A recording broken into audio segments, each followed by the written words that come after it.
음악과 오디오를 즐기는 가이드 샘튜브 우승영입니다. 앞에 그림이 보이듯이 리바이벌 오디오의 시작이자 메인스트림인 아탈란테 얘기를 하러 나왔나 본데 신제품 리뷰들은 사실은 빠짐없이 그리고 샘튜브가 거의 제일 먼저 소개를 다 해왔는데 오늘 이 아탈란테 시리즈에 대해서 할 얘기는 이들의 히트 비결입니다. 좀 흔한 표현인데 이 제품들이 꽤 많이 팔렸어요. 더 중요한 거는 이 제품이 상하, 이게 세 제품, 그리고 이제 세븐이 나오면서 3, 4, 5, 7, 네 모델이 있는데 세븐이 이제 플래그십이고 나온 지가 얼마 안 되긴 했지만 나머지 세 모델들은 거의 고른 판매를 보이고 있는 것 같아요. 3하고 5는 먼저 나왔고 4는 좀 후에 나와서 그게 좀 다르지만 아마 동기간 동안에 판매된 수량을 보면 거의 각 제품별로 고르게 판매가 되고 있는 그런 게 하나. 그 다음에 꽤 짧은 시간 동안 이 리바이벌 오디오라는 브랜드가 자리를 잘 잡았어요. 서로 선순환 구조인데 판매가 잘 되니까 브랜드가 자리를 잘 잡았을 수도 있고 브랜드가 짧은 시간에 자리를 잡으니까 스테디셀러로 그렇게 지속 판매가 될 수 있었다고 생각이 됩니다. 근데 아탈란테 시리즈가 그렇게 짧은 시간 동안 그렇게 호조를 보였던 이유, 제 주변만 해도 꽤 많은 분들이 아탈란테 시리즈를 구매를 하셨고 더 중요한 거는 만족도가 굉장히 높다는 거예요. 안대문일 거고 그걸 대신할 스피커가 많지 않고 서브로 아주 다른 성향의 스피커를 쓰면 썼지 이 제품을 대신할 제품들이 별로 없다는 게 공통적인 의견입니다. 그리고 더 중요한 거는 몇몇 분은 2개 이상을 갖고 계세요. 그러니까 3하고 5를 같이 갖고 계신 분들도 있고 3, 4, 5 3개를 다 갖고 계신 분들도 있습니다. 근데 저는 거꾸로 오히려 그 2개 있으시면 하나 정도는 다른 소리 들어보세요. 그런 스타일이 하나가 필요해서 그러시다면 다른 브랜드 중에도 이런 게 있습니다라고 제가 제안을 드리기도 하는데 2개, 3개 이렇게 같은 시리즈 제품을 이렇게 갖고 계시려는 이유를 보면 각각의 성능과 기능이 다르기 때문에 그렇습니다. 스타일도 다르고요. 일단 아틀란테 시리즈는 5부터 설명을 해야 됩니다. 이 제품이 첫 제품이기도 하고 중심이 되기도 했지만 이 제품을 축소하고 늘리고 이렇게 해서 전체 시리즈가 완성이 되는 거기 때문에 5를 중심으로 해서 보면 5를 좀 더 작은 공간에 쓸 수 있게 만든 게 3고 그 다음에 이 3를 5만큼의 성능으로 슬림하게 만든 그리고 좀 미세한 부분까지 패치를 해서 5에서 조금 보완할 것들 그런 것까지를 추가한 그런 노력을 한 게 4입니다. 톨보이에 더블 우퍼까지 투입시킨 그리고 이제 5 자체를 그대로 확장시킨 게 그게 이제 7이죠. 그렇게 해서 아틀란테 라인업에는 현재 총 4개 제품이 있습니다. 오늘은 이 제품들을 한 자리에서 한번 똑같은 상황에서 똑같은 조건에서 한번 비교를 해서 그 아틀란테 시리즈가 왜 이렇게 짧은 시간에 오디오 파일들한테 사랑을 받게 됐나, 그 다음에 그 각 제품은 어떻게 서로 다를까, 이런 거를 같이 살펴보는 그런 시간을 마련했습니다. 근데 문제는 그 제일 중요한 5가 마침 자리에 없어서 이 제품이 빨리빨리 들어오지 않으면 제품이 동이 나는 경우들이 많아요. 그래서 5가 없고 마침 신제품인 7, 정확히는 7 에보가 있어서 일단은 5 대신 7 에보로 아틀란테 3, 4, 그 다음에 7 에보 이 세 제품을 같이 살펴보는 그런 구성이 됐습니다. 이 5도 마찬가지지만 이 셋이 스펙이 미세하게 다른데 기본 포맷은 이렇습니다. 이 아탈란테 시리즈의 기본 포맷이자 이 브랜드이자 이 시리즈의 사운드의 어떤 핵심 같은 부분은 이 스피커 드라이버, 이 유닛 제작에 대한 드라이버 유닛을 꽤 오랜 경험으로 그게 ARID 다른 것들도 그렇지만 이게 아탈란테 특허 설계죠. 엔티 리플렉션 이너 도움이라고 그래서 진동판 바로 안쪽에 요만하게 그 안에서 생긴 공명을 흡수하는 구조 자체가 소용돌이 구조로 되어 있어서 흡수와 디퓨징을 동시에 하는 그런 구조로 만든 그런 ARID라는 그런 유닛이 안에 또 하나 있어요. 얘 역할은 불필요한 진동을 없애주는 역할도 하지만 그걸 반대로 생각하면 좀 더 이 진동판을 크게 떨게 해도 되는 좀 더 에너지와 다이나믹스를 확장시킬 수 있는 그런 역할까지 하는 꽤 획기적인 그런 방식이고요. 그게 미드레인저 트위터에 들어가면서 사실 이런 소프트 도움이 가능한 게 질감과 아주 미세한 표현엔 좋은데 강한 에너지에는 한계가 있는 금속이나 이런 특수 소재에 비해서 그런 패브릭 도움이 갖는 한계를 그런 ARID 같은 내부 구조물로 해결을 한 아주 스마트한 방식이었죠. 그게 사실은 이 베이스의 어떤 품질이나 이런 것들보다 조금 더 많이 이 아틀란테 시리즈가 차별화되는 타 브랜드와 차별화되는데 좀 더 많이 기여를 한 그런 설계라고 생각이 됩니다. 제품별로 이제 사이즈와 저희가 달라지는데 트위터는 동일한 1.1인치 RASC 트위터고 3부터 보자면 2웨이인 3는 아래쪽에 7인치 BSC, 그 다음에 4는 중간에 5.25인치, 그 다음에 아래쪽에 3하고 똑같은 7인치 더블로, 그렇게 미드레인지 이하 전체가 다 BSC로 구성이 된 그런 3웨이 구성으로 되어 있고요. 그리고 이 자리에 없지만 5는 4와 똑같은 5.25인치 미드레인지와 아래쪽에 12인치 미드레인지와 베이스가 똑같이 BSC로 구성이 된 그런 3웨이 구조로 되어 있었는데, 7은 좀 다릅니다. 7은 전체가 다 바뀌었어요, 유닛이. 겉에 이 돔은 똑같아 보이지만 사실은 완전히 다르게 제작을 해서 이 볼트 위치도 조금씩 다르다는 것도 이렇게 겉으로 보면 표시가 나지만 대역도 좀 더 높아요. 일반 RASC가 22kHz까지 재생을 하는데 7에 들어간 이 RASC 에버 유닛은 2kHz가 더 올라가서 24kHz까지 재생을 합니다. 그리고 이 7에 들어간 이 3인치, 여기는 3인치 미드레인지가 BSC가 아니고 위에는 RASC하고 똑같은 3인치 RASC 미드레인지를 사용하고 있습니다. 이게 아틀란트 시리즈 유일의 3인치 RASC 미드레인지죠. 그리고 그 옆에 미드레인지와 거의 같은 규격으로 대형 리플렉싱 홀이 나선형 구조의 이런 웨이브를 두면서 전면에 아주 큰 존재감을 내는 그런 리플렉싱 홀을 부착하고 있고, 아래쪽에 이 BSC가 이 아틀란트 시리즈 전체에서 가장 큰 15인치 BSC 우퍼를 장착하고 있고요. 이렇게 구성이 되어 있습니다. 대역도 그래요. 표 하나를 보시면 눈에 다 들어오실 텐데 대역도 미세한 차이들이 있습니다. 말씀드린 대로 트위터는 전부 22kHz까지 올라가는데 7만 24kHz까지 조금 더 확장이 돼 있고, 3는 아래쪽이 44Hz, 그 다음에 4는 38Hz까지 내려갑니다. 그리고 원래 5는 28Hz까지 내려갔었는데 이 7은 좀 더 내려가죠. 23Hz. 가장 낮은 대역이자 최대 구경의 우퍼, 15인치 우퍼를 장착하고 있는 그런 플래그십의 위용을 갖추고 있습니다. 자, 대략 설명한 이렇게 서로 다른 이 세 제품의 소리를 오늘 한 자리에서 들어보도록 하겠습니다.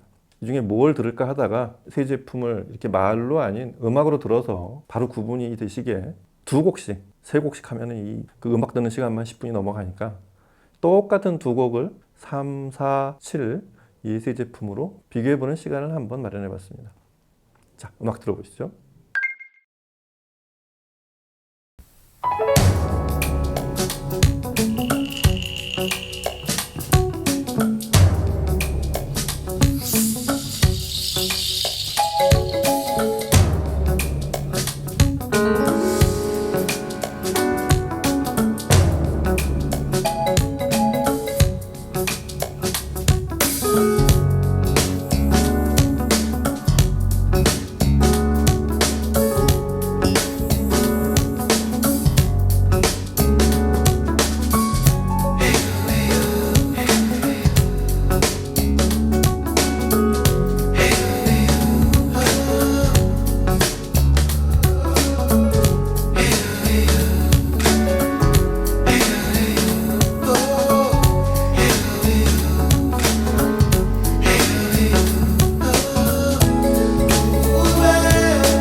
아탈란테 사용자들한테 아탈란테 스피커가 뭐가 좋으냐고 물어보면 각각 서로 좀 이유가 달라요.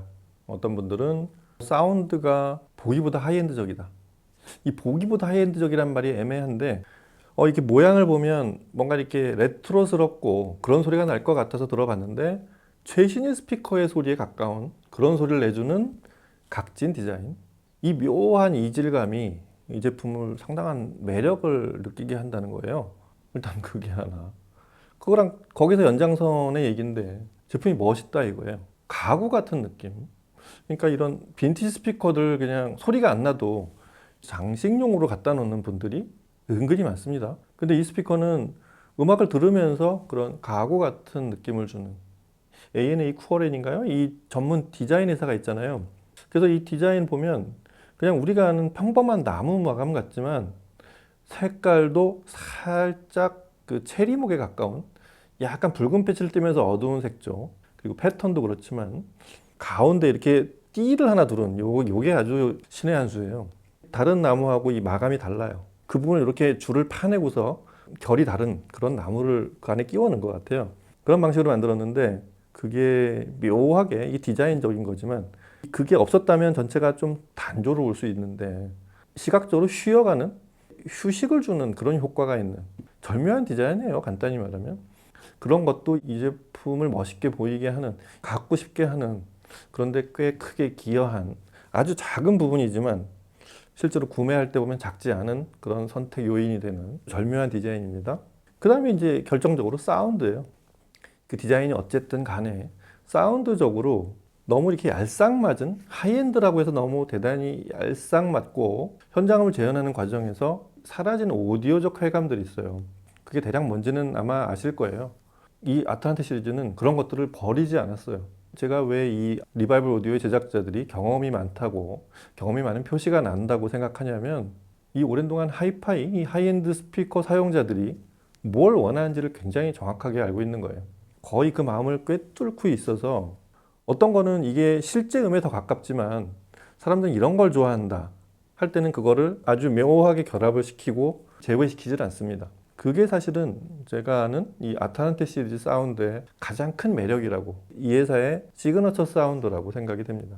그래서 이런 강렬한 다이나믹을 주는 순간에도 어딘가 포근한 느낌의 여운이 마지막에 살아있는 그런 게 있고, 아주 단단하고 밀도 높은 소리를 내면서도 어딘가의 탄력을 살려놓는, 실제로 그런 다이나믹스를 들을 때 그런 여러 현상들이 같이 나타나는, 그게 좀 특이해요.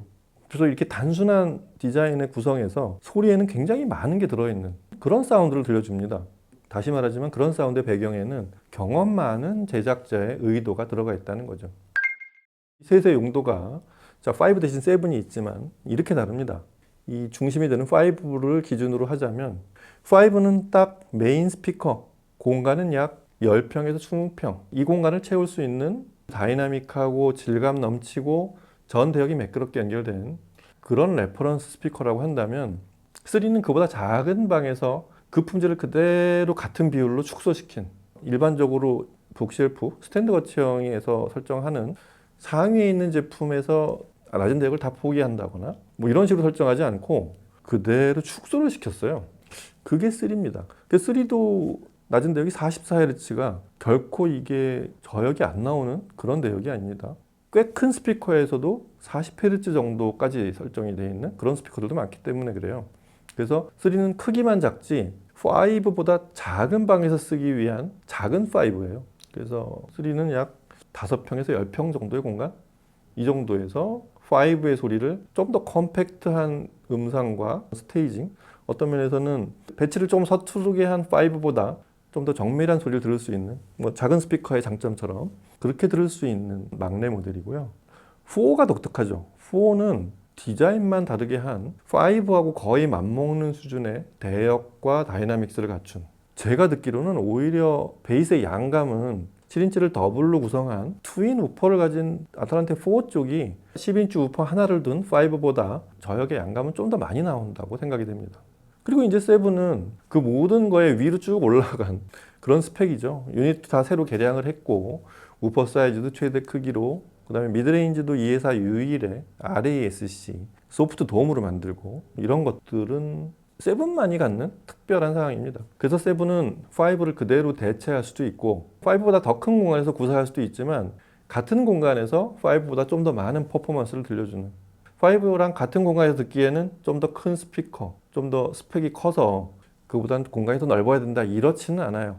오히려 같은 공간에서 좀 더 많은 걸 보여줄 수 있는 큰 파워 핸들링과 좀 더 강렬하고 선명한 그런 미드레인지와 트위터, 그리고 큰 스케일, 사이즈는 더 크지만 스테이징 자체는 좀 더 정교한, 스테이징이 늘어나면서도 정교해지는 거는 꽤 완성도가 높은 거죠. 이건 제가 7 리뷰할 때 말씀드렸던 영상을 참고하시면 좀 더 자세한 내용들이 있고요. 이렇게 3, 4, 5, 7까지 서로 용도가 서로 다릅니다. 근데 이걸 왜 세 개를 다 갖고 있느냐? 세 개의 용도가 다 필요해서일 수도 있지만, 사실은 아까 말씀드린 이 회사 특유의 디자인하고 관련이 좀 더 많아요.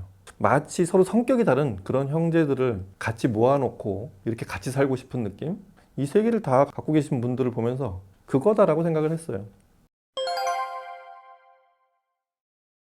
자, 오늘은 이렇게 해서 뭐 흔치 않은 짧은 시간에 많은 사용자를 확보한, 그리고 약간은 평범한 레트로처럼 디자인 속에 음악을 들으면 들을수록 꽤 많은 것들이 계속 발견되는 최신의 하이엔드 스피커들의 사운드를 따라잡는, 하지만 가격은 결코 그런 신소재와 그런 구조물을 만드는 데 많은 비용을 들인 그런 스피커보다 가격을 많이 낮춘 그런 여러 가지 오디오 파일들이 반길 만한 품질과 어떤 효율들이 같이 들어있는 그런 아주 매력 끼인 아탈란테 시리즈를 한번 분석해 봤습니다.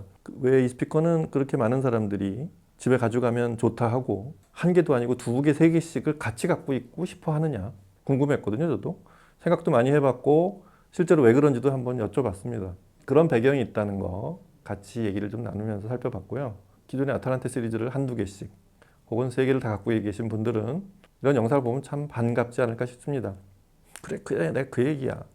아니야 나는 좀 달라. 뭐 물론 이렇게 생각하시는 분들도 있겠지만, 그래서 그런 분들을 위한 영상이기도 하고, 그래 아틀란테 리바이벌 오디오가 그런 브랜드였어 하는 분들은, 혹시라도 그런 소리를 찾고 있었다, 나 그리고 그런 브랜드가 있는지도 몰랐다 하는 분들은 오늘부터 찾아서 들어보세요.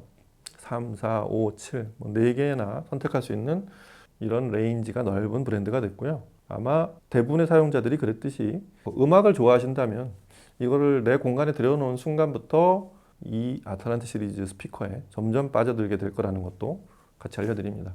종종 이런 걸 하고 싶은데 이렇게 성공한 브랜드, 짧은 시간 안에 오래된 브랜드 얘기는 뭐 많이 하니까요. 그런 브랜드들이 좀 많았으면 좋겠습니다. 그럼 이렇게 같이 사용자들과 함께 얘기도 나누고 그렇게 해서 좋은 제품은 여러 사람이 같이 공유할 수 있게 그런 영상들도 많이 좀 다뤘으면 좋겠습니다. 5가 마침 비운 자리를 7, 3, 4 이렇게 세 제품을 소리까지 들어보면서 같이 얘기를 나눠봤습니다. 다음 시간에 또 이런 기획과 제품으로 찾아뵙겠습니다. 감사합니다.